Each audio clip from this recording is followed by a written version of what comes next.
Just want to make sure we're actually live here, so bear with us if you're tuning in. Let's see. Okay. Let's close this now. Okay. And we are live. Oh, I got a LinkedIn thing. Writer, professor, artist, Dorothy Marcic chats with Emileena. That's it. We're live on LinkedIn too. So we're live on Facebook, great. LinkedIn, and YouTube. Okay. So yeah. And if anyone's watching us, feel free to drop in any questions you have for Dorothy in the chat. I should be able to see them all here. Yeah, So I'm new to LinkedIn. We don't know who's watching. Is that it? We don't know if. Right. I have a little count. I can see a count, so I'll know if people are watching, but not. Okay. Okay. Yeah. So, and we are live. So thank you so much for joining us, the Another Way podcast. I'm joined this week by the fabulous Dorothy Marcic, who has actually, wait, I'm going to hold because I can edit everything. I want to make sure I'm saying your name right. It rhymes with Marcic. Marcic. Okay. Yeah. I mean, I can't believe I've known you for so many years. You're not the only one who does that. So okay. Yeah. And actually, I also wanted to make sure I get your title right, because, you know, we all wear so many hats. Mm-hmm. And I realized I've always thought of you as a producer. And then when I went on your website, nowhere on there did it say you were a producer. So what titles do you prefer? Writer and professor. Okay. Cool. And the writer includes playwright, and also I write books and articles. Okay, fantastic. Yeah. And if you're watching this, that's a great thing to think about when you're an artist. Make sure people know what your title is. You know your title, because you want people to remember you by that. So yeah. Cool. Thank you for clarifying. Okay, so I'm just going to start over. And we are live. Okay, I'm changing my resolution here so the wrinkles don't show as much. Okay. Oh, for sure. Yeah. We're informal here. The formal podcast will be released at a later date. Okay. You ready? Yes. Okay, and we are live. Thank you so much for joining us. This is the Another Way podcast. I'm joined this time by writer professor Dorothy Marcic. A long time. Wait. Can you say Dr. Dorothy? Oh my God. Yes, Dr. Dorothy Marcic. All right, we're going to do it again. And we are live. This is the Another Way podcast. I am joined this week by writer professor Dr. Dorothy Marcic, and also a very longtime friend. So Dorothy, I'm really excited to talk to you because, oh my gosh, you have such a rich history, I think, and so many interesting things that you've done and you're doing. And I think you exemplify the Another Way kind of philosophy, which is all about doing things your way. So thank you for joining me. Oh, my pleasure, Emileena. Yeah. And I always like to start with how we met. So you and I met at the Midtown International Theater Festival years ago when you did a production of Sisters. Mm-hmm. And was that the first production of Sisters, or where were you in it? It was the first. I'd had a couple readings of it, but that was the first production. It was a trial balloon, but it went so well. I mean, you ran that conference so fabulously, and we sold every ticket. We added a show, and there were always 20 people waiting at each show before it started, hoping there'd be some no-shows so they could get in. It was really wonderful. Yeah, it was really great. I mean, you really used the festival environment, what it's supposed to. People forget that the festivals are really for development, and for this stepping stone. So I think you really used it right. You got a lot of buzz. You listened to that buzz, and you were also one of our success stories because you moved it to off-Broadway. Yeah. For years. Well, excuse me, I've got to get this thing here. This is bothering me. There we go. The light was just coming in. Yes, I invited producers and some artistic directors, and a producer that I had worked with before came, who was also a Broadway producer, and he just saw how the audience was electrified. And then he called up Hinton Battle, who's a three-time Tony winner, said, "You have to come and see this." And Hinton came on the last performance and said, "Oh, this is fabulous." So Bill, Franz Blau, and Hinton became the producers of the show when we moved it to off-Broadway. And I was helping out with producing with a little P. Got it. Nice, nice. Yeah, and it became the longest running musical, right? On off Broadway, Longest running African-American musical in which is history. amazing. Yeah. Because if you're not in New York, it's not easy to keep things open at all, but let alone on off Broadway. So that's Yeah. really remarkable. Yeah. It's a tough market off Broadway. Yeah. And now what's happening with Sisters nowadays? Well, we're licensing it out. It's actually, I went to a rehearsal last night in Virginia. They're putting it up in a big performing arts center in April. And then it's going up soon in Phoenix. It's just finished playing in Louisiana. So it's going around different places. Yeah, and that's also the perfect show for that. I mean, it's so much heart, this show. I love the Mm. show. And it's so great for, like sisters. For Yeah, the African American kind of community. It shows different generations. It's just before its time in a lot of ways. yeah. And we had people coming back 9 and 10 times, and I was bringing, friends and family. One guy came up and he said, "I run out of people to bring," you know. Aw. So it was very, really heartwarming for me because I went to many shows. I did a lot of curtain speeches, and just to see how the audience was electrified. And then when I went to rehearsal last night and they sounded so good, I started crying because I thought, "Oh, did I write this? This is so good." Oh, it's the dream. And you've been able Yeah. to keep it alive for so long. Yeah.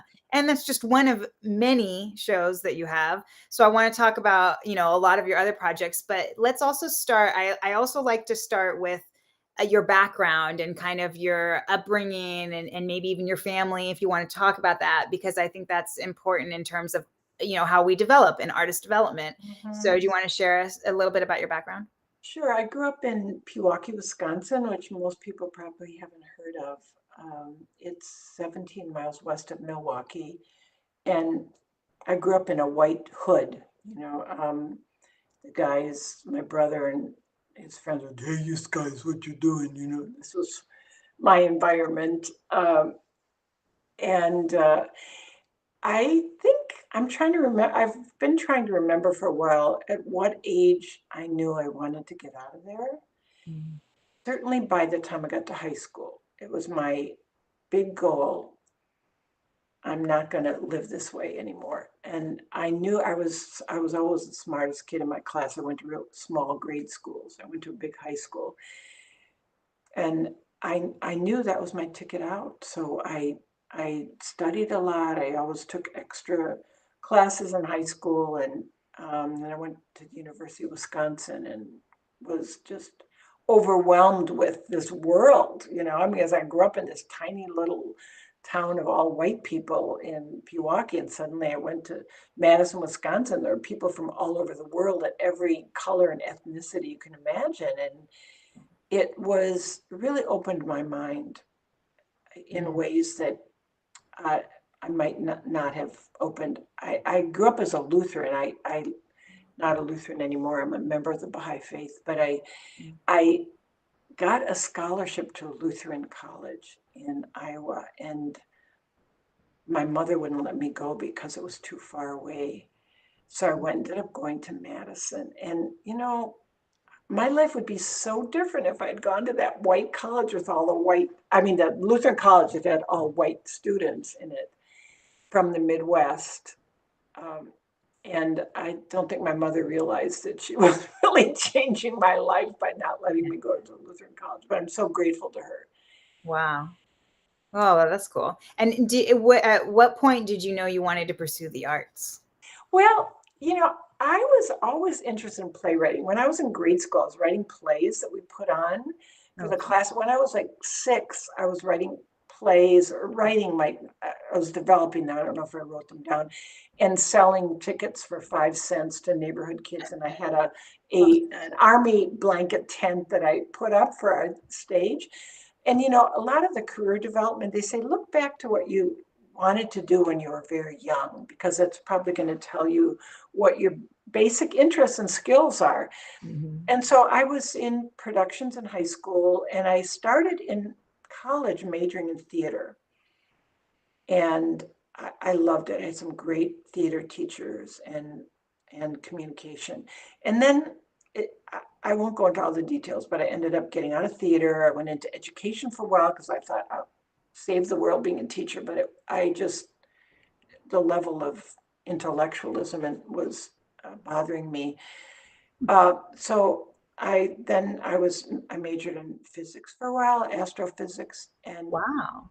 I Oh, and dance. I mean, I really went the whole thing. And I finally ended up graduating in radio, TV, film. And I went to graduate school, and I was studying children's television programming. And I worked at Mr. Rogers' Neighborhood for a while. I had an internship there. yeah.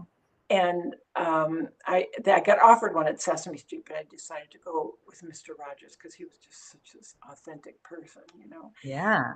And then while I was working at Mr. Rogers, which was in Pittsburgh, I decided to go to graduate school. And I was in public health administration, but I took some courses in the business school in organizational behavior. And I thought, oh my God, this is my field. I want to do this.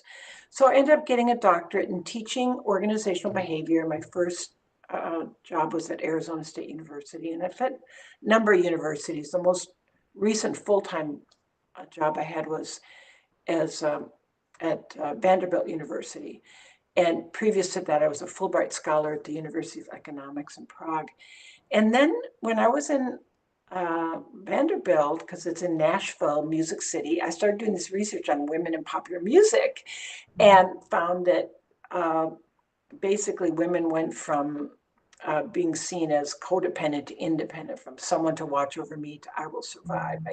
I did what we call content analysis research of 20,000 top 40 songs. And I was giving these presentations all over the world. And then somebody said, turn this into a musical. I don't know what a musical is, but I got some people to work with me. And then I was producing it myself for a couple of years. And then it got picked up by commercial producers in 2004. And it's played almost continuously since then in 100 cities. And this is Sisters, right? Or is this? No, this is Respect. This is right. Respect. And then Sisters grew out of Respect. And so I've got these two musicals. And it was maybe 2 or 3 years ago that I remembered that I was a theater major when I first started college. I'd forgotten. And it was like, well, I'm reclaiming the dream that I had when I was younger. Beautiful. I loved organizational behavior because of all the business disciplines. It's the most artistic and the most open thinking one, at least I think so, because it's about. I think so too.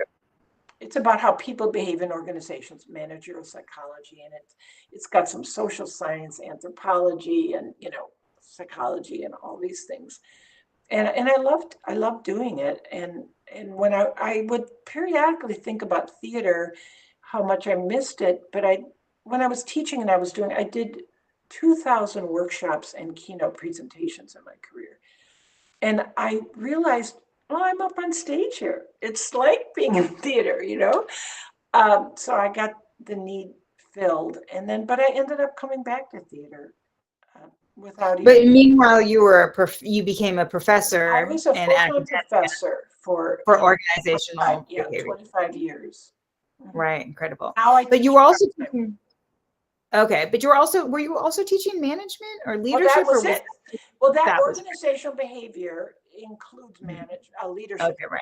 So it's usually in the Department of Management or Leadership. So a lot of these seminars that I was doing were on leadership and management. Okay, cool. Yeah, amazing. I mean, I love the whole field of organizational behavior, but I don't think I always realized, not being from academia, right, not knowing that that's what it is. Yeah. So it's interesting because I think you and I have connected on a lot of those Yes. concepts, again, without and my side, Yeah. without realizing that it's organizational behavior. So yeah, that's really, so yeah, tell me a little bit about your life in academia. I liked being a professor. I mean, I'm a part-time professor now, but I liked being a full-time professor. The flexibility, I mean, people would say, you only teach 9 hours a week. What do you do with the rest of your time? I'm like, are you kidding me? Do you know Yeah. how long it takes to prepare for those 9 hours? Plus, you've got meet with students and you're on so many committees and you have to do research or you're gonna get fired, and research and publications. And Yeah. so it's a pretty intense life, but there is more flexibility in that than in some other kinds of work. And it was great with having kids, because I would teach either 2 or 3 days a week, and then the rest of the work I could do some of it at home. Would But I mean, there were times I'd be sitting on the floor in the bathroom grading papers while my kids were in the tub. I mean, that's how I had to, Mm. balance everything because there wasn't enough time to do everything otherwise. Yeah. Yeah. Let alone your whole playwriting career, which was really kind of a simultaneous career you had going on there, right? Yes, I did. I started doing this research on women in popular music in about 1998 or 99, and it just and I was doing these presentations. Just people were entranced by it because it Mm. might be the only time in my life I was the first in something. Nobody had ever Mm. looked at how women were depicted in popular music. Mm, And fascinating. so it was like people go, "Oh my God, I can't believe we sang those songs." They knew all the lyrics, but they'd never paid attention to what they mean. Yeah. Yeah. Johnny get angry, Johnny get mad. I want a Right. caveman, I want a brave man. And I Yeah. will follow him wherever you go. I'm going to follow you no matter Which, what. and all those songs were written by men, basically, right? Yes, yes. So I didn't really I wasn't looking at the writers, which somebody else could do that research, but I was looking at which songs hit the top 40. So it was like demand analysis, Mm-hmm. which songs were most in demand by people. And the top 40 was something I didn't have to make up a standard. It was there, you could Yeah. look and see which songs had hit the top 40. And so there were, of the thousands of songs that came out every year, you looked at which ones kind of spoke to people. And you might say, well, so what? But if you go back and you see like the song from 1936, number 10 song, That's Why Darkies Were Born. And Mm-hmm. but it reflected the time, Right. and even those songs like very codependent songs like I Will Follow Him and Johnny Get Angry, they were in the 60s, and we still have codependent songs now, but instead of 65% of the songs that are associated with women, it's now 35%. So Okay. yeah, there's still people. I don't know how many articles I go, oh my God, there's so many codependent songs. It hasn't changed. Well, it has changed. Right. There's more Right. songs about strong women, but there's still, enough of the codependent to make your skin creep sometimes. Yeah, no, totally. Well, I mean, I feel like the music industry too is a little bit behind. I mean, with the film industry had its reckoning with Weinstein, and the music industry is not quite Hmm. caught up yet, I think, unfortunately. Yeah. But it also reminds me, what you're saying reminds me of like the Barbie doll, and how, she was the woman who created the Barbie dolls, was interviewed and asked, why did you create this unrealistic body? And she's like, that's what people liked at the time. I was just mirroring Mhm. what popular culture kind of wanted. And I think the commentary that you were able to make is that, do you realize that this is what we want? Yeah. Well, and I think I wanted to write an article about this, but I never did, about how Barbie won. Because back in the 70s, when women were starting, as the 70s was the highest increase of women in the workforce, and there was a lot of push for equal wages, and affirmative action and so on. Barbie was very popular, but the feminists at the time were trying to move away from how women are judged by their body image. But if you look now at women, even in corporations, they look like Barbies. So Barbie won. Mm, The interesting. coiffed hair, the boobs, the high heels. I can't believe high heels are I still know, I don't either. But they're so women, uncomfortable. some women love them. I can't do it. I just, yeah, it's painful. I was just I was just reading something yesterday. I'm trying to remember who it was some famous woman who said, "Well, I'll wear high heels once in a while, but then I have to wear trainers for 3 days after that Right. It's like, what are we doing to because they're ourselves? not, you know." They say they love them, but really, what does that mean? They love how they look in them, or they love Right. actually wearing those? Right, right. Or they love the attention they get from wearing them. Yeah, Yeah, yeah. yeah, there's a lot that goes in there. It's not an accident that in New York City, where we have both lived, Right. that nobody wears high heels when they're walking out, but they carry sometimes in their bag and they might get into a meeting, they put them on. So what does that tell you? Yeah. You can't wear the shoes when you're going about your average business. Right, right. And why do we have all these extra hurdles that we have to jump through? I mean, I even find myself catch again, which is why I really appreciate that you did that work again to point this out to people because, even as I'm in the process of moving and I was collecting shoes, I was like, oh, I have to have one pair of heels. And I'm like, wait, why? I hate heels. I like do these shoes. Yeah. If we do what's her, the Marie Kondo thing. I'm like, these do not bring me joy, but I Yes. feel like I have to have them just in case. And then I went through this whole thing of like, but do I want the job that I have to wear the heels for? And then it's like kind of trace it back. Yeah. Yeah, I quit wearing heels, I don't know, some years ago. But I like cute shoes. So Yeah, me too. I look for ones that are cute and comfortable. They can't be just comfortable. They have Right, to be right. cute also. Yes, I agree with you. There's a way. Well, nowadays, too, I feel like more so than ever, we are learning. Have more options. Yes, And part of it is because we have more women who are creating the shoes yes, and it's the true. the Yeah. clothes to begin with. So that's really helpful. Mhm. Um, And so I do like it that women in business are, when I was teaching management full time and doing seminars, I wore, navy blue suits all the time. Or maybe once in a while something with a little bit of color. But after I got into theater, I I wasn't wearing those. I was changing what I wore, and then about a year or two later, I saw these clothes in the back of my closet. And I thought I can't wear those anymore. right, right, But right. but now women can wear more. Exactly. Yeah, and that's really nice. And actually, kind of on that, have you noticed a change? Because you've been involved in the theater, especially New York theater, for a very long time. Mhm. Um, have you noticed a change? And what's your kind of thoughts about like the new theater that's coming out, or maybe a change in attitudes or perspectives, or I don't know. Do you have any thoughts on that? Well, what I've noticed.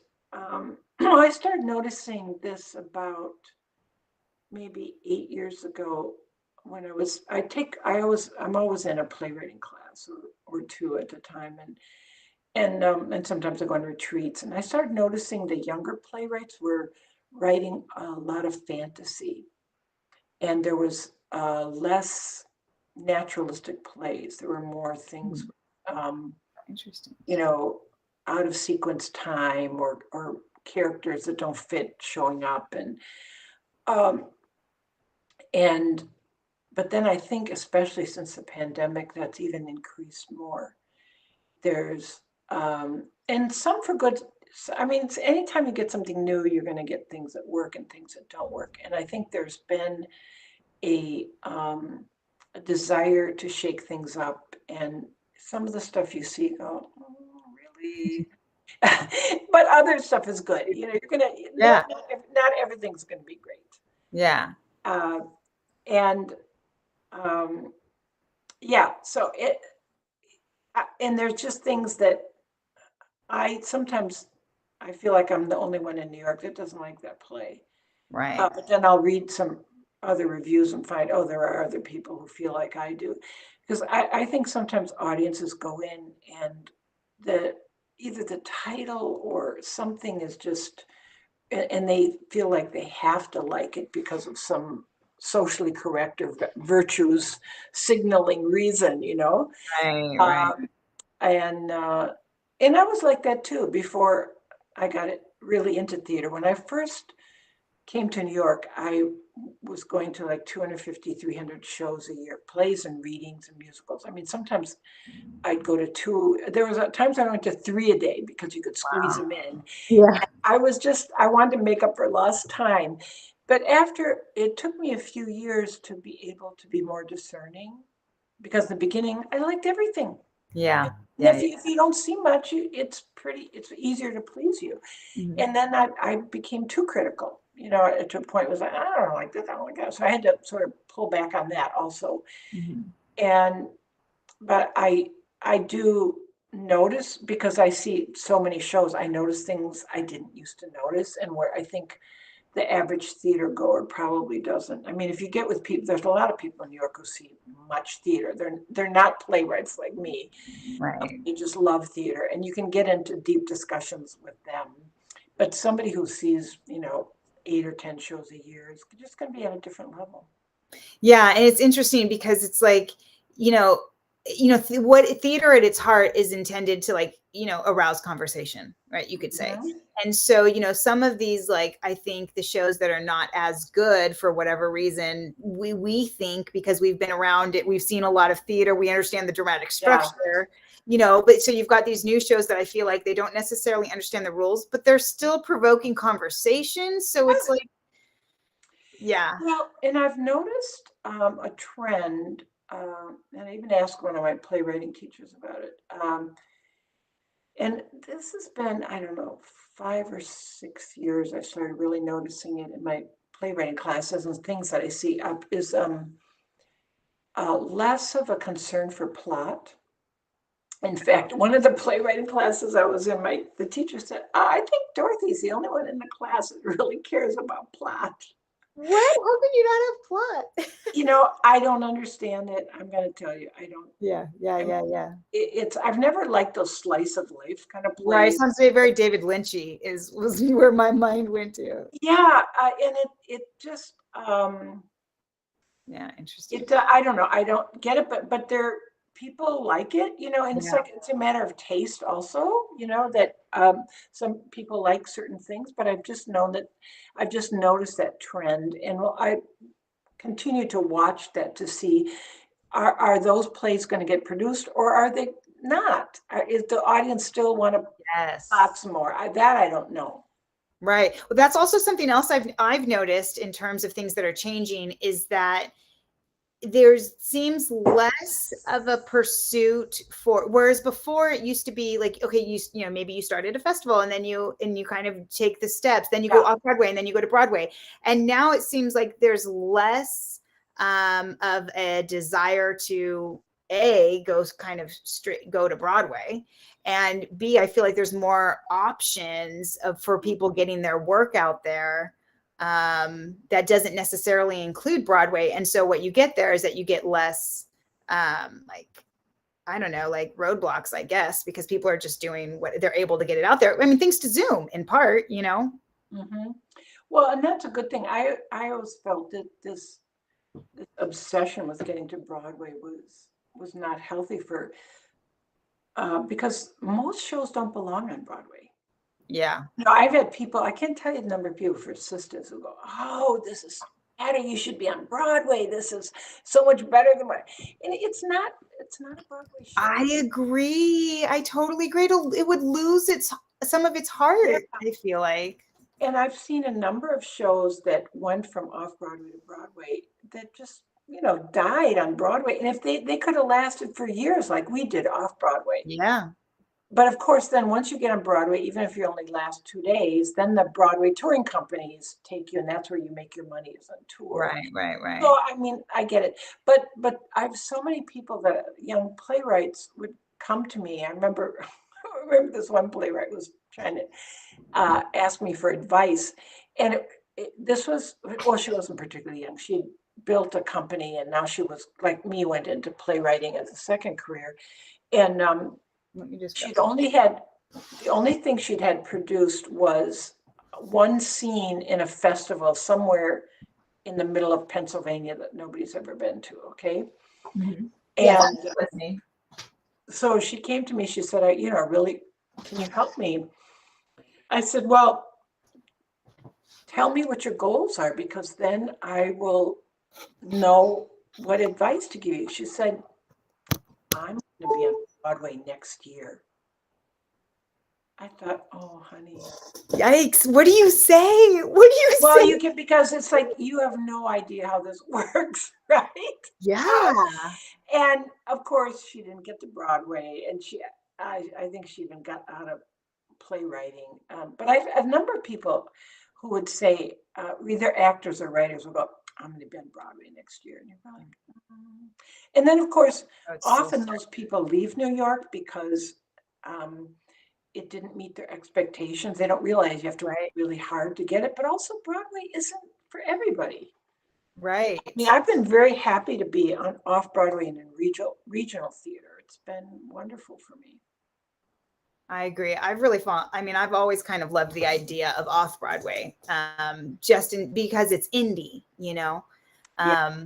But I wanted to ask you because what kind of along the same lines, because there's so many directions I could go with that when in terms of the people that are kind of, have misperceptions about theater and where they're going. But I think I'll ask you what your advice would be to younger people going into theater, maybe specifically women, in part because I know that your plight has not been easy. You've kind of overcome a lot to get where you are, and one of the things I admire about you is that you're a very hard worker, and you don't stop when you hit those ceilings. You figure out the problems and then keep going and pivot, if you have to, find new people if you have to. So I feel like you've kind of, in your another way journey, you've pivoted a lot.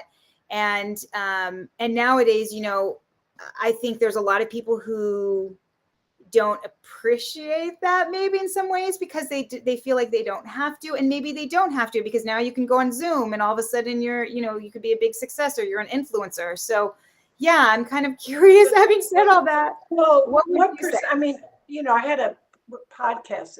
Gosh, it's been 3 years since it came out, about a book I wrote about the murder of my uncle, and we've had almost 3 million downloads by now.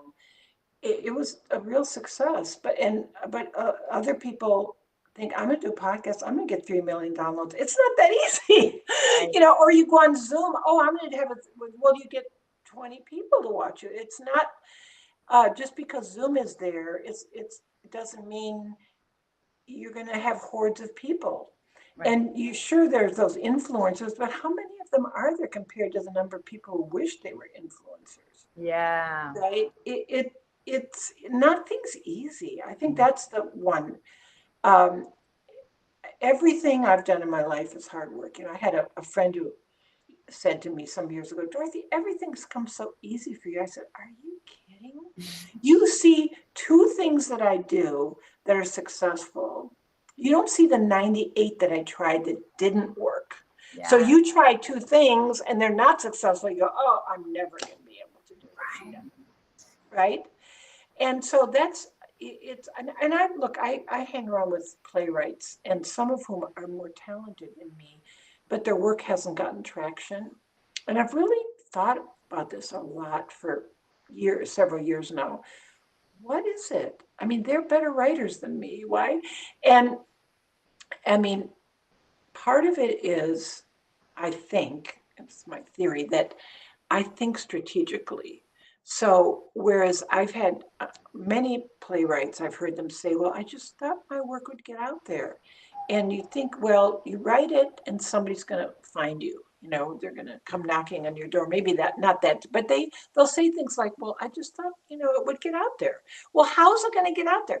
I never thought my work was going to get out there unless I made it happen. That's why I self-produced and Mm. invited um, invited artistic directors and so on. I never, it's never worked for me to send a script out because the scripts I have, there's, they don't really read well compared to what's going to be on the stage. And so nobody, and they're different too. So people go, oh, but if they see it, they go, oh yeah, that's great. So I kind of knew I had to make it happen.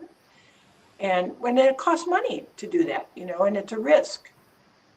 Um, so that's, and thinking strategically, well, how do I get from A to B? So when I was doing Respect in Nashville, it started out as a presentation. I turned it into a one-woman show, and then I got these three women to work with me, and we developed a script, and we were doing these small gigs all around Nashville and a few other places in the country. And I kept waiting for a theatrical producer to come and discover me because the show was electric. Everybody was, on fire watching it. And then after a couple years, I realized, theatrical producers don't come to Nashville. So I sat down with a friend of mine whose mother was our first groupie. She was like around in her 50s, and she came to every show we did, and she'd always bring some of her friends. And so my friend Laura and I, we sat down, we said, let's use her as an example. This is our target market.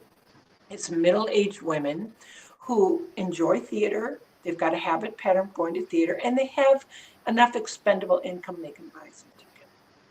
Where are a large number of them? South Florida. So I flew down to Florida, spent a few days there. I found a theater, Hollywood Playhouse, which is no longer a theater, but and booked it for 6 shows in 4 days. I bought TV and radio ads and newspaper ads and called reporters and had other ways of get audience development. And I invited every artistic director in South Florida and every producer. And out of that, I got 2 producers who wanted to run it commercially. But nobody came to me. And I had to borrow money to do that because by this time I'd gone through my life savings building this show up. But it was a worth, I mean, the risk, it might not have worked out. I might have just lost everything. But in fact, it did work out. And the show opened in West Palm Beach in 2004. And then it's like played in 100 cities now. But that, and then I've had people come to me and go, well, how do I get my show up? Well, start contacting theaters or put it up and invite, artistic directors or,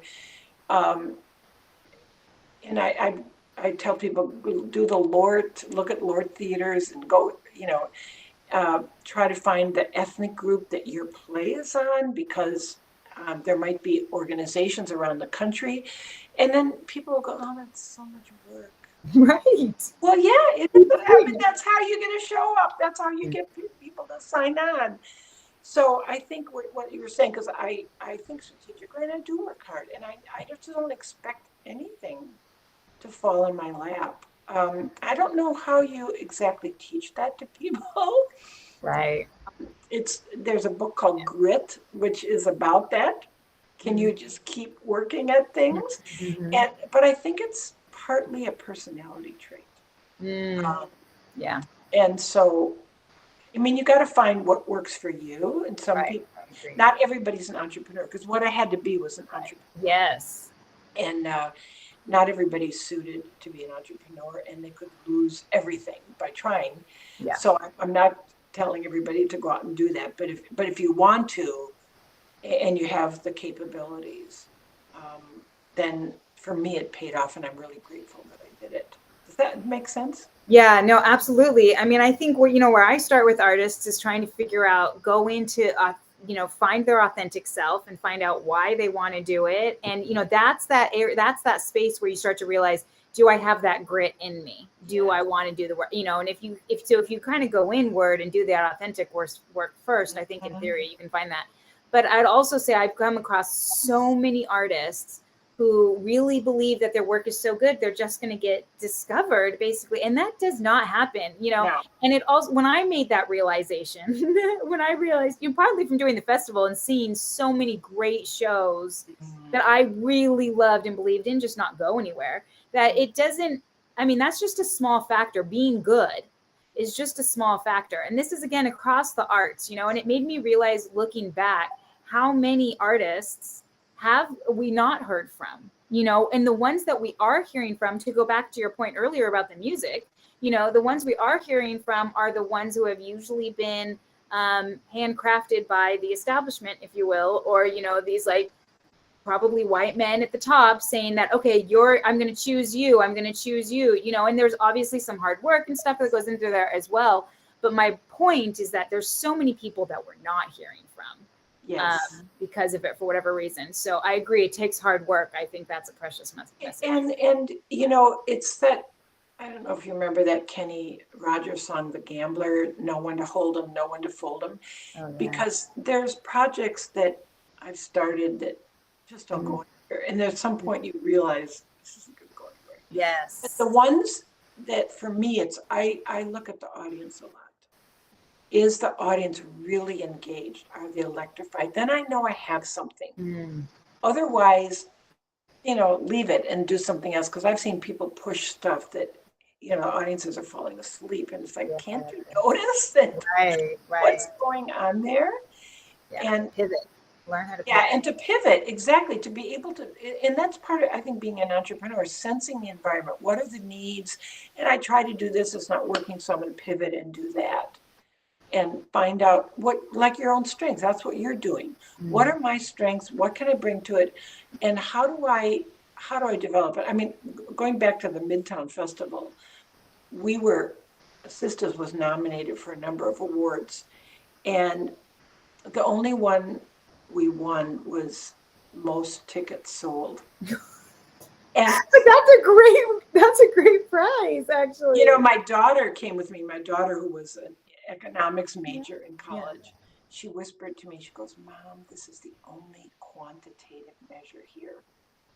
Yeah. And now I could have gotten really depressed that we didn't win all these artistic awards. But where are those shows now? Yeah. Like Best Musical. Yeah, exactly. So having most tickets sold was a good one to win. Yeah, that makes me want to look back at the other years of the shows that won those. Yeah. Oh, yes. It is a good winning. Yeah.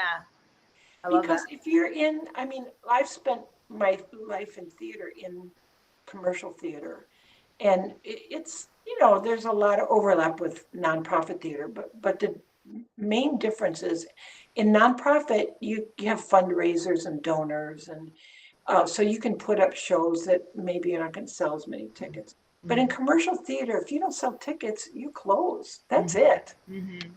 And so I've always had to have that. We've got to sell tickets. Yeah, I think it's a good measure. I really do, because, if nobody is going to see your show, you have to really think, why am I doing this? And, or maybe the reason why I'm doing this is not being communicated, Yeah. Maybe it's not coming through. So yeah. Yeah. Okay. Oh my gosh, we're coming up to time. I knew this was going to happen, but I want to hear about what you're doing now. We've touched on your shows. You mentioned your podcast. We talked about your teaching, your lecturing and speaking. You've just done so much, but you've got a lot happening right now and coming up. So tell us about that. Well, one thing I'm working on a lot is I'm putting an online course on the Udemy platform on management skills. It's taken a long time to do it, but it's very rewarding. And then I'm working on several plays. One that I had it done last year, and then I showed it to my producer. He said, I don't think the stakes are high enough. So I rewrote the whole thing, restructured everything, and just finished the first draft of that this past week. It's about the McCarthy era, and because I think there's a lot of commonalities with what happened then with now. But it's a love story. So just like the movie Billy Elliot had his experience as a dancer in the foreground and the miners' strike in the background. I wrote the play so that the McCarthy era and the FBI and all of the House Un-American activities is in the background, and the foreground is a love story. And then I've got a play about incest in a biracial family. We had a reading of it at the National Black Theater Conference this summer. I've got another play I've been working on, and just sent it out. It's about a father who kidnaps the daughter and the mother doesn't see Yeah, the that daughter. one I've seen and is phenomenal. You really have a handle on dialogue and nuance and subtle things. And it was really starting to take off, and then COVID came, and it just, Right. And then I've got some other ones that I've been working on for a while that I kind of put aside, but I want to get back to, that are fun. One is about a couple in therapy they have the Buddha and a hitman appear, but they also get in the business of comfort chickens and buying chicken diapers, which is really a thing. Of course. Yes. Who doesn't? And then another one about a mother who sells her daughter's body parts. So, which Emileena and I have worked on a little bit. So I've got all that. And then you also mentioned, if you're okay talking about it, that you're going to be speaking at this UN Delegate of Women. Oh, yes. I do that it hasn't been for 3 years because of COVID. This is the first time since, it's sort of halfway in 2020. So 2 years I wasn't there. I'm a delegate to the Commission on the Status of Women at the United Nations. Like 30,000 people come from all over the world for this 2 weeks. And I'd say about a third of them are government, and 2/3 are NGOs, non-governmental organizations that are dealing with things like female genital mutilation and human trafficking and widows in Uganda, because in some countries, if the husband dies, the woman is, she loses everything. And it's just, and the women I work with on that are really interesting. I know, we've had some difficult times in the US, and I've had friends who've gotten very discouraged and, there's no hope. I said, you have to come with me to the UN, to the Commission on the Status of Women, because you get, 30,000 people who are trying to change the world for the better. And the real key is they believe they can. Yeah. And so the energy and the excitement, and they're all working on projects around the world. Right. So you realize there are things going on, but if you just watch the news all the time, you can just end up in a psych ward with depression because it's so awful. But just to keep in mind, there are things happening. There's institutions falling apart, but there's also things building up, and there's a whole, these, more than the 30,000 people, there's hundreds of thousands of people around the world doing these. And it doesn't take everybody. It just takes a number who are really committed and believe in it and start working together. And that's why I love going to this. Yeah. Oh my God, what a great way to end this too. It's perfect. It's called the Commission on the Status of Women. Yes, the UN Commission on the Status of CSW, Commission on the Status of Women. Yeah, I didn't even know that existed. So that's amazing that they're, coming together. Early March every year. Cool. Awesome. So thank you so much for thank you, Emileena. Yeah, and telling us all about your journey. All your new things. Yeah, and do you have any kind of final comments you want to head out with? As Rumi, the Persian poet Rumi said, respond to promptings of your inner spirit.